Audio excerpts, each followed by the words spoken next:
Ionized Yeast presents Lights Out. Everybody.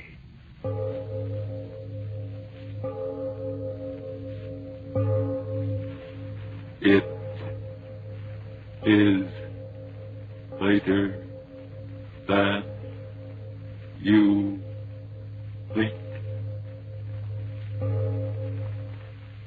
Lights Out brings you stories of the supernatural and the supernormal, dramatizing the fantasies and the mysteries of the unknown. We tell you this frankly, so if you wish to avoid the excitement and tension of these imaginative plays, we urge you, calmly but sincerely, to turn off your radio now. My name, Arch Obler. Tonight, a story I enjoyed writing for you because, well, frightening as the thought may be, it could happen.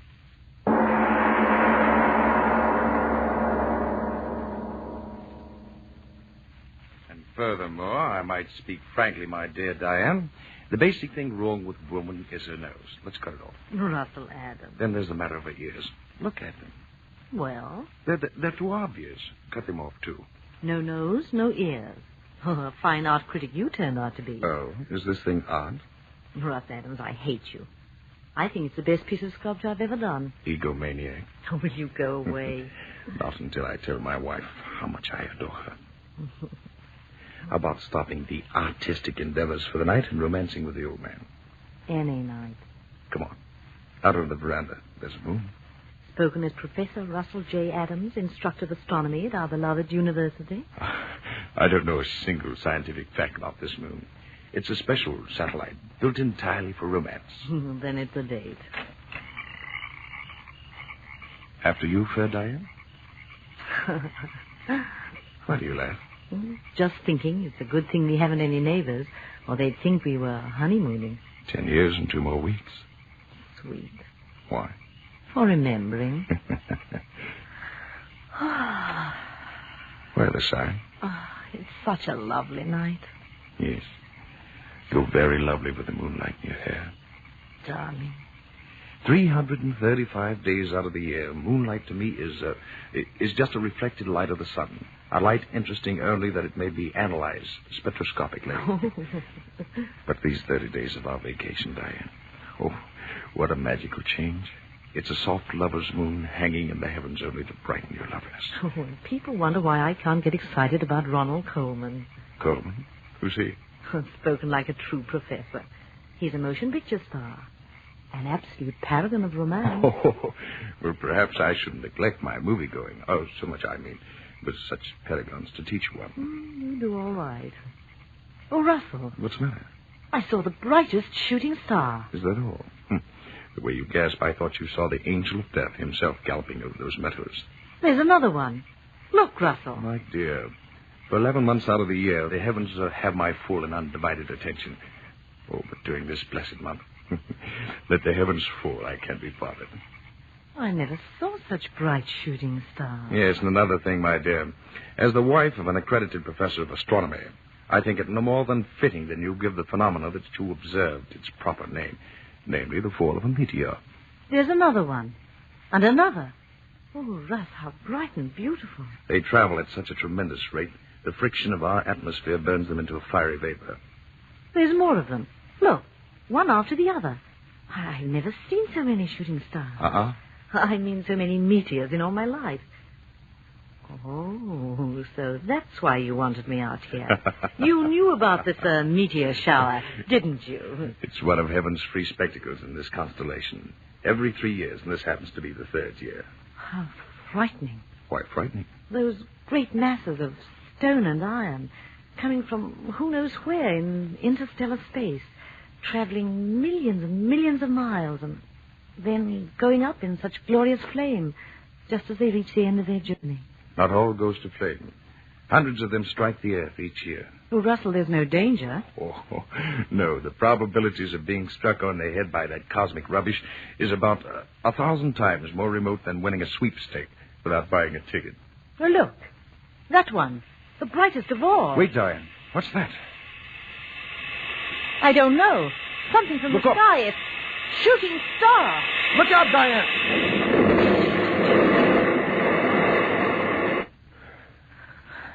Russ. All right, dear. Everything's all right. What? How? A meteor. It must have landed out in the field there. Here, let me help you. You all right, dearest? Yes, I'm all right. Russ, where are you going? Out there. Where it must have buried itself. Wait here. I'll be right back. No, I'm going with you. All right, if you want to. Oh, Diane, what an experience we've had. The one chance in a million I spoke about almost occurred to us. But Russ, was it really a shooting star? That explosion like a bombshell? A bombshell of the universe. What will we find out there? A fragment of the meteorite, I But hope. it'll burn. No. All of its heat will have been dissipated. Then again, it may have exploded into 1,000 minute pieces. I pray to heaven that it hasn't. I'm afraid. No. The danger's all over. Here. The moon's so bright. If any of the mass landed, I should be able to find the torn ground where it smashed through the turf. Oh, please, darling, let's wait until morning. No, I must find the thing at once. The moon gives plenty of light. From the brightness of the flash, I'm positive that the meteor landed someplace right in here. I'll tell you. Look. What? The turf, all torn up. This is the place. Russell, are you mad? Get up off the ground. Right here. It must have struck a glancing blow off the brow of the ridge. I've got it. What? A fragment of it. Still warm. See? No larger than a baseball. All that was left of it. That's a meteor. A meteorite. All that's left of the meteor that burned and exploded. What a find. Drop it, Russ. What are you talking Throw about? it away. Come back to the house, please.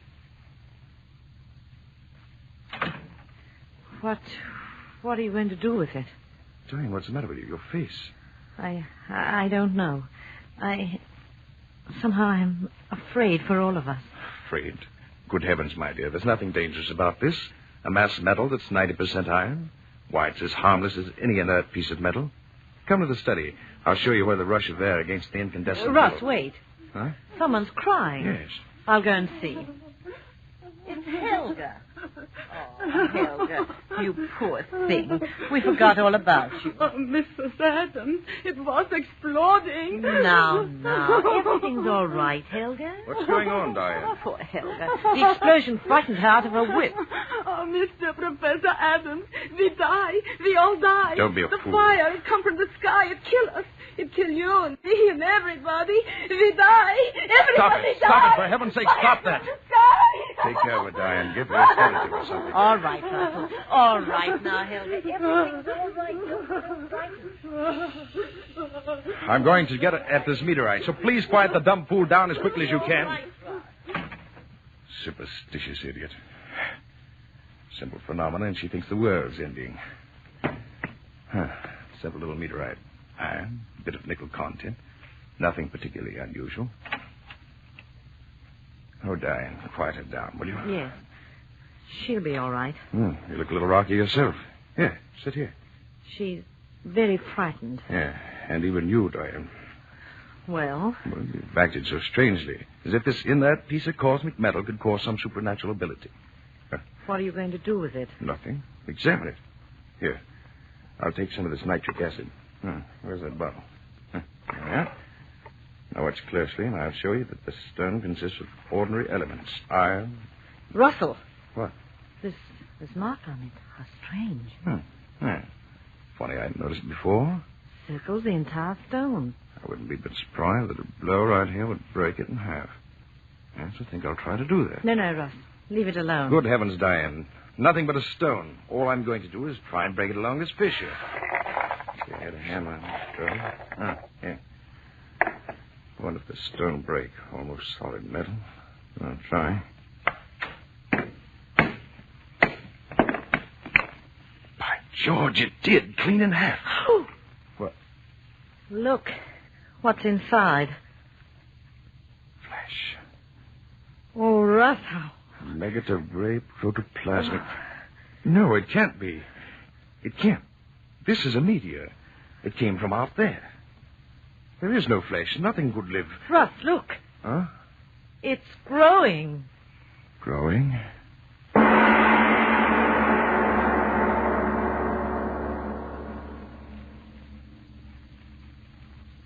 Ladies and gentlemen, a shooting star flashes out of the sky and falls to Earth. And in it something living from out of interstellar space.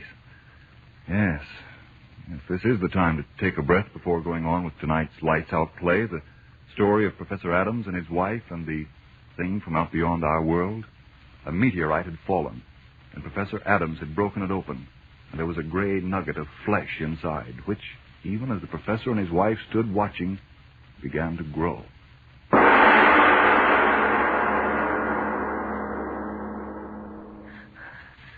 Faster and faster.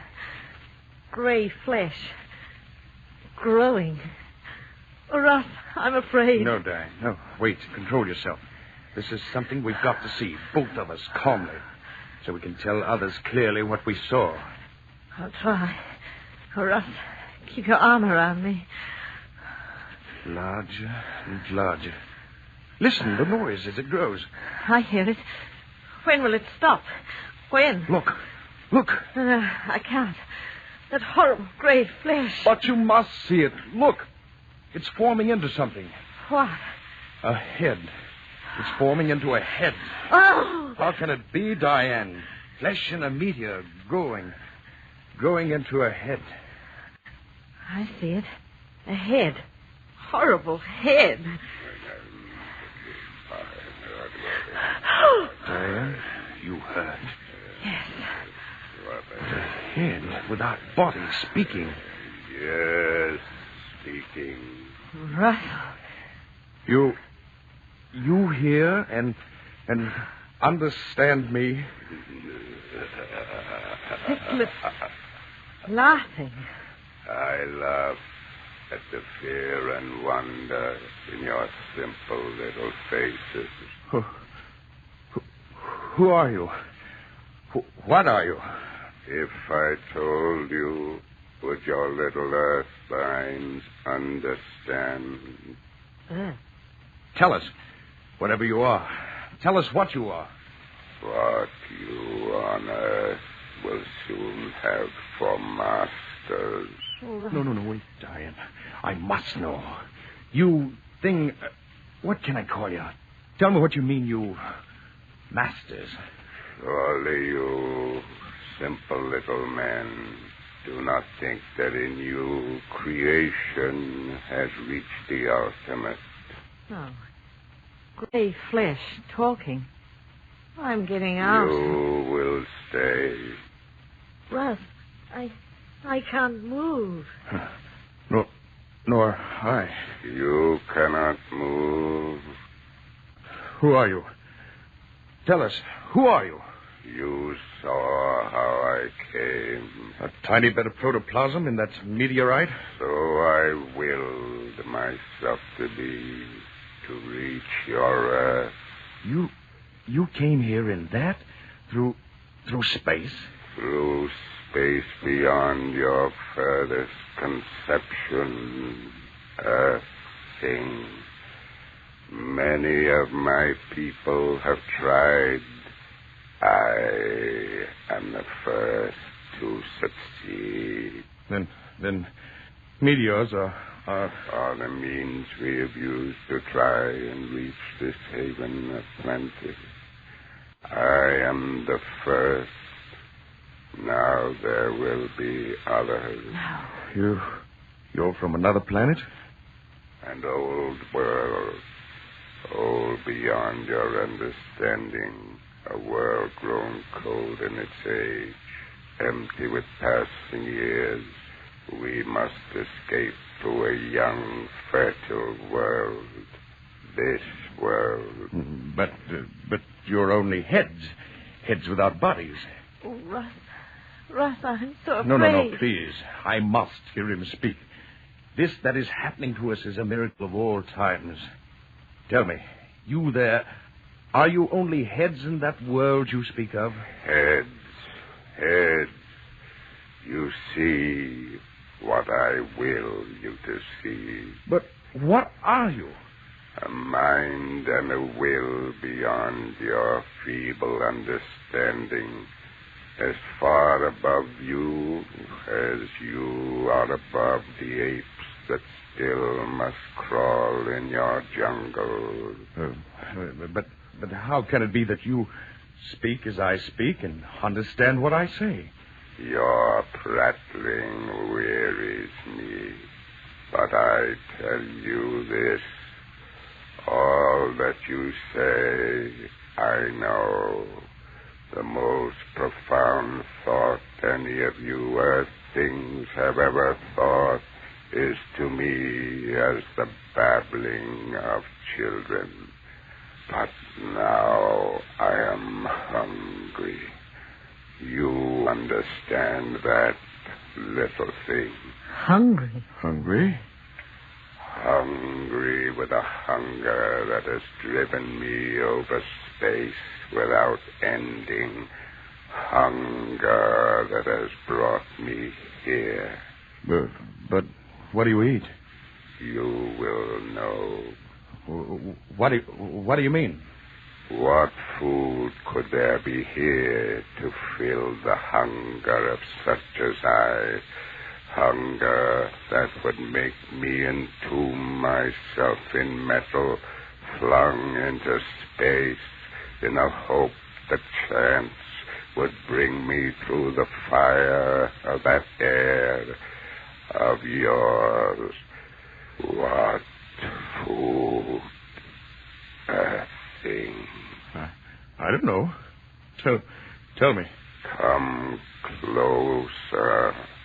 A thing. Oh, no. And why, oh no, a thing. You don't... Human? Human. You think you crawling worms are human to us. But if you're man... But we are not men. You are the cattle, and we are the keepers. Oh. You raise the cattle for life, and we for centuries have raised such as you on our world for life. But now, as I told you, our world has grown too old and too cold. The herds of you die, and we grow hungry. That is why I am here. We need new cattle. Here there are so many of you. Earth woman. Russell, it spoke to me. We've got to get out of here. Earth woman. No. Stop it. Don't look at me. Stop it. Come No. closer. Don't listen to him, Diane. Closer. No. Don't move, Diane. Stay where you are. Stay right there. You hear only me, Earth woman. Only you. No, Diane. No. Don't say that. Don't look at that monster, Diane. Closer, Diane. Yes. No. Closer. No, Diane. Stand still. Don't move toward it. Don't. Closer, No. Diane. Closer. Monster. Not Diane. Diane, I beg of you, don't go closer to it. Closer. No. Closer. I'll kill you. If I could only get to you. Soon you will move to me as she No. is. Closer. Diane, Closer. if I could move. Closer. Diane, Closer. I've got to find the way. Closer. The strength to stop him. Diane, you're almost... I've got to. Closer. That bottle. Nitric acid. The bottle. Closer. Got it. Closer. Yes. Close to Yes, me. close to you, monster. Take this.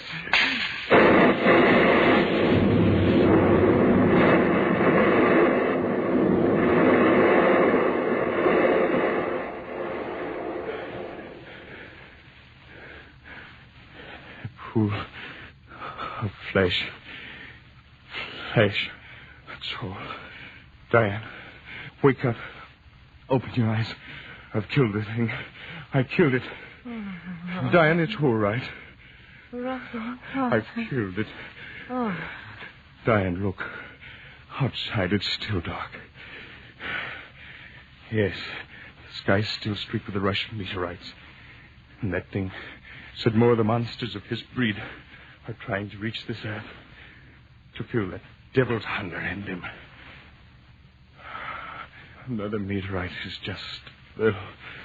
And in it, perhaps... Oh, Diane. Diane. Is that truly to be end for mankind?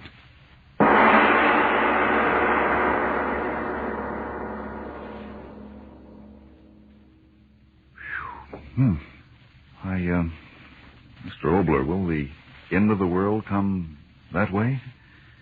Well, Frank, if you mean will the end for mankind come out of interstellar space in the form of a flying meteor, well, there are some mighty interesting theories along that line. The amazing thing about it, Frank, is that there are so many logical and thoroughly possible ways in which the entire tribe of mankind could be wiped off the earth at any moment. I'm not talking about famine or what's close to all of us, war. I mean other ways. A star moves into our darkness from somewhere out there in the blackness of interstellar space, and the pull of its presence might turn our spinning globe headlong into the sun. In a split second, all of mankind, all his buildings, his wonderful possessions, his precious little pile, would go up in a flash of fire. Or, out of the sun itself, the very source of our life, as we all know, could shoot a long stream of explosive flame that would curl around us and again, well, so quickly that no man would know what had happened. In split seconds, this earth would be a charred, uninhabited spheroid. Yes, when one stops to think what a tiny little grain of sand this haughty world of ours actually is in the dark sea of space, and when we realizes how precarious little mankind's hold is on this earth, the spectacle of man's inhumanity to man becomes a cosmic joke. Well, all of those things are certainly interesting to think about, Mr. Obler, but tell us now what's going to happen next week. Next week, ball's treaced. No, that's not a dance. It's a story of chance. That unpredictable chance that makes one man a saint and the next man a Hitler. The flip of a coin, the turn of a card, the bend of a road. I think you'll like what we have to offer you, but as usual, next week. Lights Out will come to you again next Tuesday at this same time. Be sure to listen to Arch Obler's weird story of Valse Triest.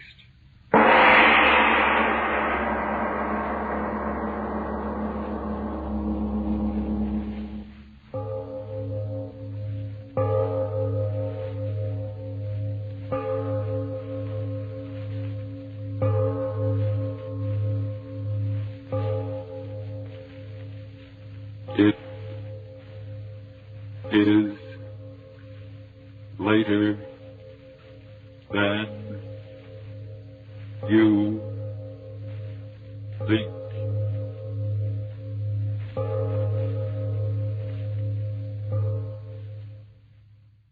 This is the Columbia Broadcasting